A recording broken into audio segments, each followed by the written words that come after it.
Welcome to the case study descriptions for this course. I hope till now you have practiced and learnt enough Python to be able to do programming comfortably. Our aim now is to basically help you understand how you could use Python as a tool in solving actual data analytics or data science problems. And we are going to give you two case studies that we will teach, and one of them is on classification problem, and the other one is a function approximation or a regression problem. So, what I will do is, in this lecture I will explain or introduce this classification problem that you are going to solve, and then we will go through the data and the actual solution to the problem in another lecture. So, the problem statement is as follows. Let us say there is a company called Subsidy Inc., which delivers subsidies to individuals based on their income. So, if your income levels are different, you get different subsidies and so on. However, whenever someone new comes in, it is very difficult to get information about personal income. So, that is one of the most difficult pieces of data to get. So, here is an idea in terms of using an already existing database, where we have various attributes of these people, and wherever personal income has been disclosed, we also have that as a data. So, what we are trying to do here is we are trying to see if we can somehow classify an income level based on the attributes that we have for individuals. So, basically this becomes then a classification problem, where we are going to say the individual has an income level beyond a certain value or below a certain value. In this case, we have this income level as 50,000, and what we want to do is we want to classify individuals with less than 50,000 personal income and greater than 50,000 personal incomes. So, this is basically a simple classification technique, and one might ask, if you were able to do this, how can you use it? If you have multiple customers that come in, then we can kind of identify the proportion of customers who are likely to be having an income less than 50,000 and the percentage of people more than 50,000, and that could allow us to be able to plan an outlay of resources and so on. So, that is one use case that you can think of. Another use case is really if someone actually discloses an income, and if it is an outlier in terms of let us say someone says they are earning less than 50,000, but our classifier says with all these attributes it is very likely the income is greater than 50,000, then it might allow us to look at those particular cases in more detail, so that there is no misuse of these schemes. So, whenever we have a problem, a data science problem, all of this starts with data. So, we first need to understand the data that we have. So, in this case you will be given a data set which has about 31,978 samples, that is 31,978 individuals for whom this data is available, including their personal income, and this is the data set that is going to be used in developing this classifier. Now, I talked about features for these individuals. So, we are going to look at multiple features. In this case, we have 12 features that we are going to look at, and one variable which is personal income, which makes the total number of variables 13. So, if you want to think of this data in a matrix form, then we have about a matrix of the size 31,978 times 13. Now, let me quickly go through the variable definitions and what type of variable they are and their description, and this will help you to kind of visualize this data once you actually start working on this case study with the instructors. So, one variable is job type. So, this is a string, and this basically tells us about the working status of the person.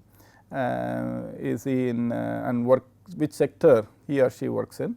It is federal government, local government, private, and 5 more such identifiers for job type. Education type is again a string which tells you the level of education, and the multiple possibilities are 10th, masters, doctorate, and 13 more. Marital status is again a string which tells you the marital status of the individual, which could be divorced, never married, and so on. Occupation is again another string, and the type of work that the individual does. It could be armed forces, sales, tech support, and 11 more categories in this case. And as we talk about this, you can start getting an idea of why these variables are relevant for this problem, and you can really see that all of these variables are relevant, because the pay depends on the sector that you work in, the level of education, the type of work you do, and so on. So, as we go along, you will see that there is this notion of picking relevant data that is useful for this problem. So, moving on, there is a variable called relationship, which tells you the relationship of an individual to his or her household. So, this could have values such as husband, wife, and so on. The race of the individual, black, white, and 3 more. Gender of the individual, male, female. And then there are other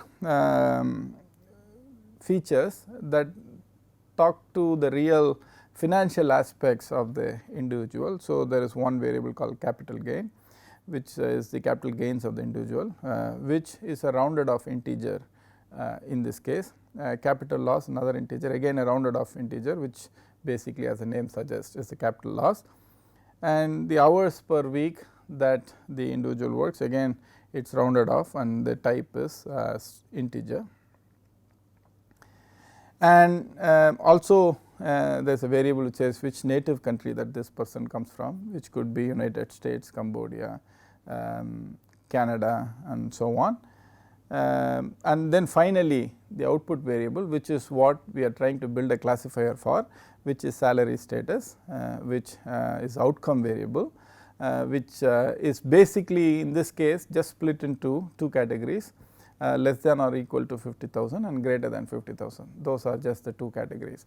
So, basically what we have here is a binary classification problem, where there are 2 categories, less than or equal to 50,000 and greater than 50,000, and based on the feature set that we have to basically build a classifier that will be able to tell us once we get a new customer and we put the features of that new customer into the system, get an information about salary status. Now, notice that some of this input features themselves might be difficult to get, such as capital gains and capital loss and so on. Nonetheless, what we will try to do is we will try to see what best in terms of a classifier we can build, and then one of the ideas, as I will point out later, is also to reduce the number of input variables themselves. So, instead of 12, let us say we build a classifier with these 12 variables, and then we drop a few and then see the performance does not change much, but from a data collection effort in the future, it might be much easier to get information about certain things and not other things. Then we can see whether we can use those kinds of ideas to actually build a classifier that is practical and useful in the future. Now,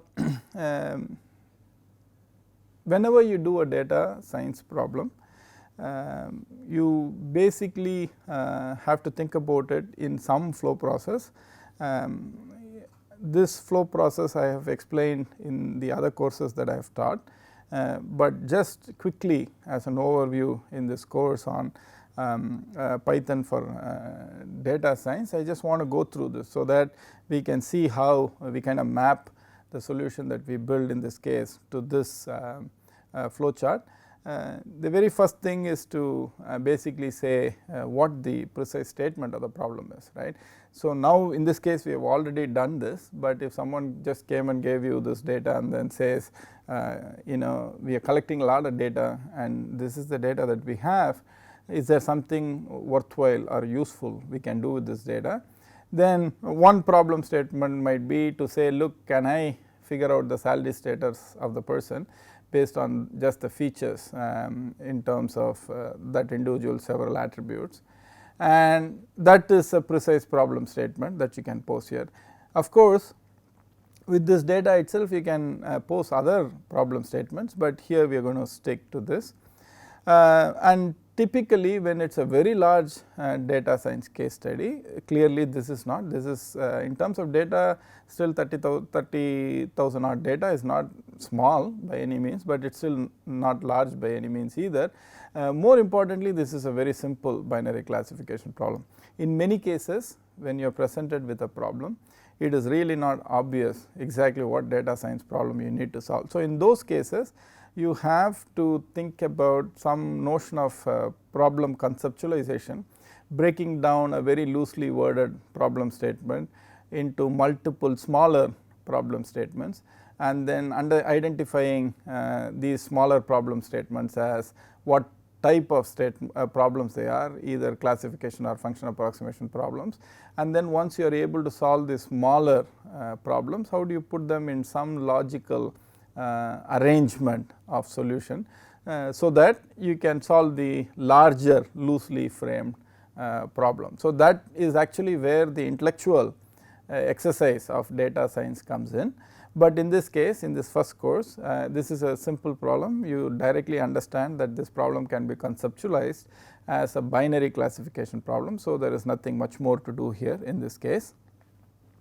Then once you have a binary classification problem, you know there are several tools that exist, some of which we have taught to you. So, how do you use a certain tool, or how do you pick one tool out of these many tools that are available? Again, there is a very logical way in which you can do this. You can make some assumptions about the underlying data distributions and model types and so on, and then choose a tool that is relevant for those assumptions, and then see whether the tool works and all that. That is little more sophisticated data science thinking. Again, in this course what we are going to do is we are going to simply look at a couple of tools and then run those tools on this data set, and then basically we are going to judge which tool is better based on just the outcomes in terms of the prediction error or the confusion matrix and so on. So, once you do that method identification, then basically you have to realize that solution in some platform of choice. As I mentioned before, the two most popular platforms of choice are Python and R, and in this case we are going to use Python to solve this problem. And once you solve this problem and you are happy with the results, then that is the end of this whole data analytics solution strategy or methodology. So, now let us look at this. So, as we said before, the problem conceptualization is pretty simple. Here we are developing an income classifier for individuals. We have also added another small aspect to this problem, which is not really obvious unless you start thinking about it carefully. Like I said before, you could say I will use all the features and build the model, but we would also like to see if we can reduce the number of features and get comparable performance of the classifier. And as I mentioned before, the reason is then it makes this solution practical to be used in the future. So, for example, if you are totally tied to knowing everything in the input future and without those you cannot find a solution, then you might not be able to use it as effectively, whereas if you were able to reduce the number of features so that there are a few things that you need to know to be able to make a prediction, those kinds of systems are much more useful. So, that is another additional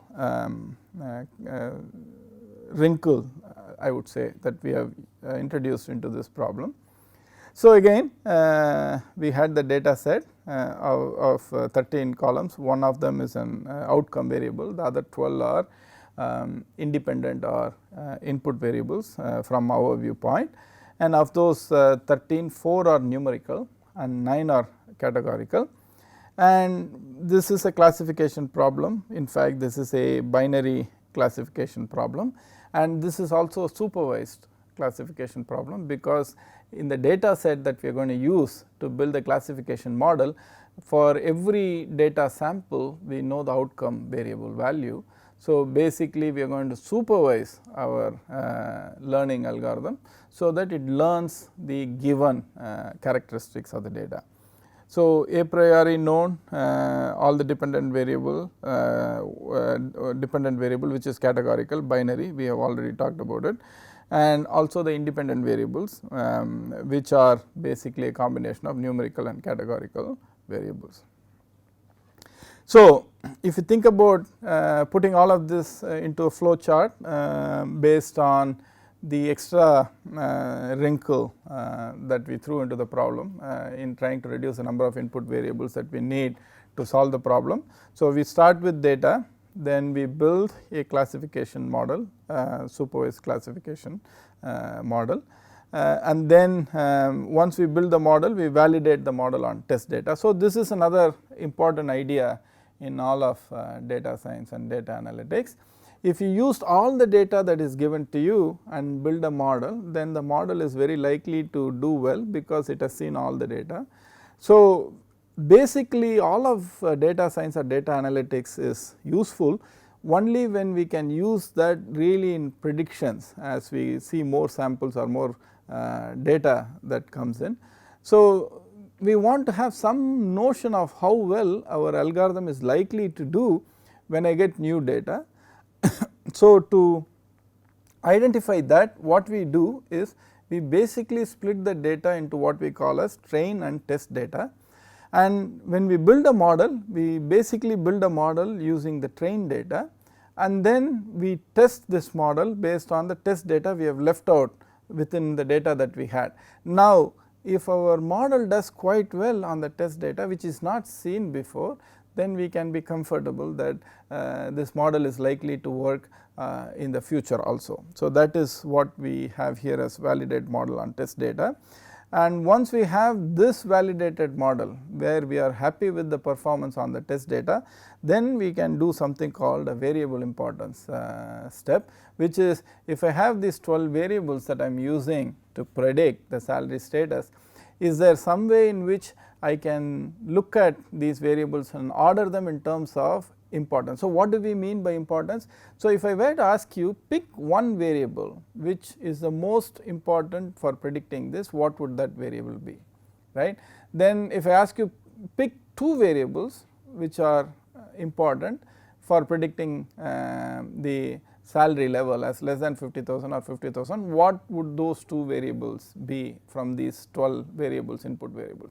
So, if we keep asking this question, at some point once we have a certain set of variables which you can use to figure out whether the salary level is less than 50 equal to 50,000 or greater than 50,000, then adding more variables, if it is not really improving the performance tremendously, particularly on the test set, then what you do is you basically say maybe 5 or 6 or 4 or whatever the number turns out to be, those many number of variables are good enough to predict the outcome variable. Again, as I mentioned before, what this does is that it makes it usable in future.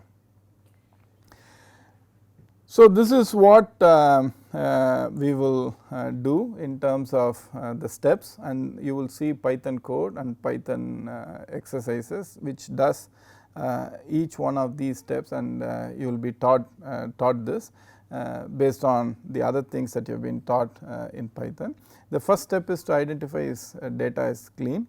What that means is that if there are certain categories for each of these variables, all the data are they in the same category. So, for example, if you are expecting to see a string, do you see a string or in some case some other number and so on. So, basically some kind of consistency check in terms of your understanding of the data, and does the data conform to your understanding is the first step.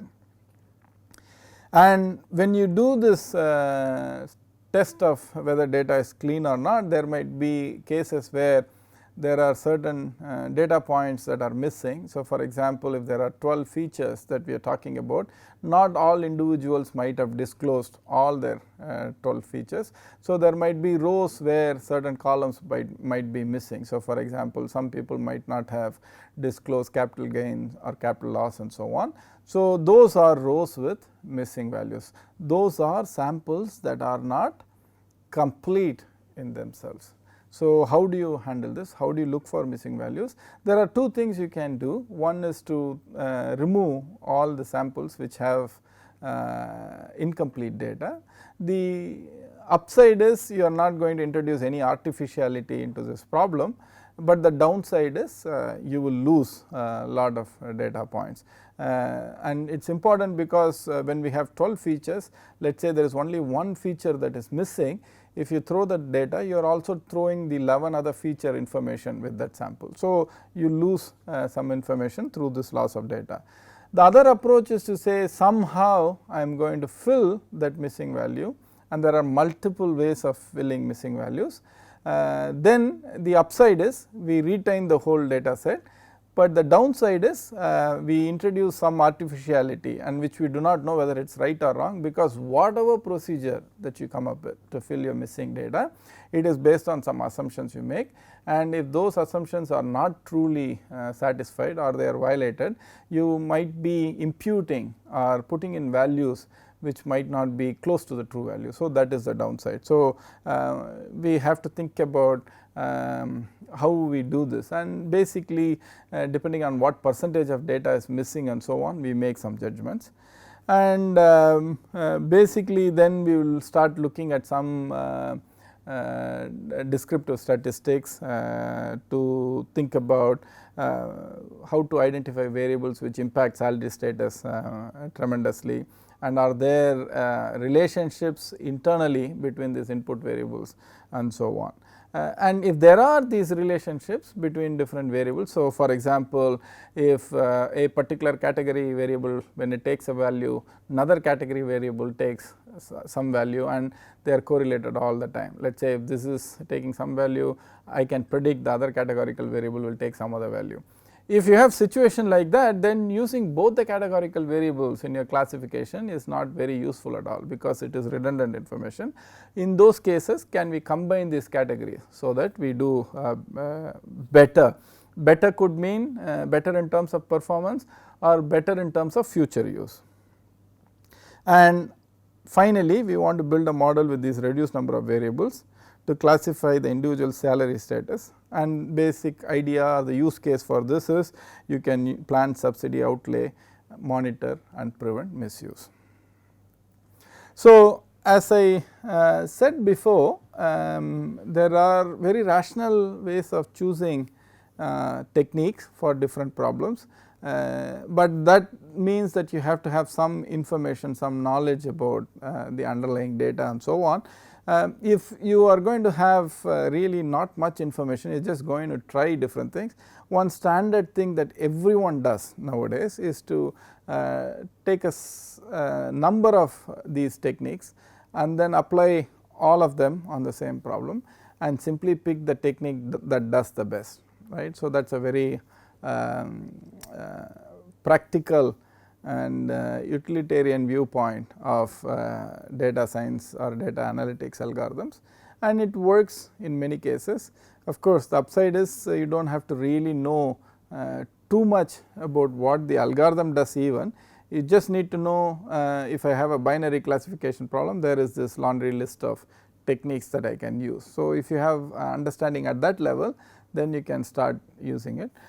The downside is subtle, and in most cases it might not be a problem, but in some cases it can be a serious problem, which is that if the data is biased in terms of how the sampling has been done and so on, and it is not truly representative of what is happening, then sometimes you might have a technique which works really well with this data, but when new data comes in, it might do very poorly.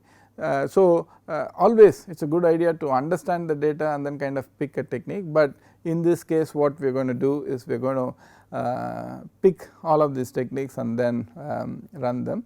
And once you run those techniques, this is where Python comes in. Whatever you have learned in your coding and so on, you will use that to realize the solution, and basically you will evaluate performance metrics. So, in this case how well it does on the test data is a good performance metric to check. And typically if you had made some assumptions about the data, then you will kind of tie in this with the assumptions that you made and then see whether everything checks out. But in this case if you are just picking a list of techniques and then trying them on, all you are going to look at is how well is it doing on my test data, and then simply pick the best method in terms of the results on the test data. So, this is the introduction to the problem. This will be followed by a lecture on actually a solution strategy with Python code in terms of loading the data, doing all of this, so that you get the feel of doing a complete data science project in this course. Thank you.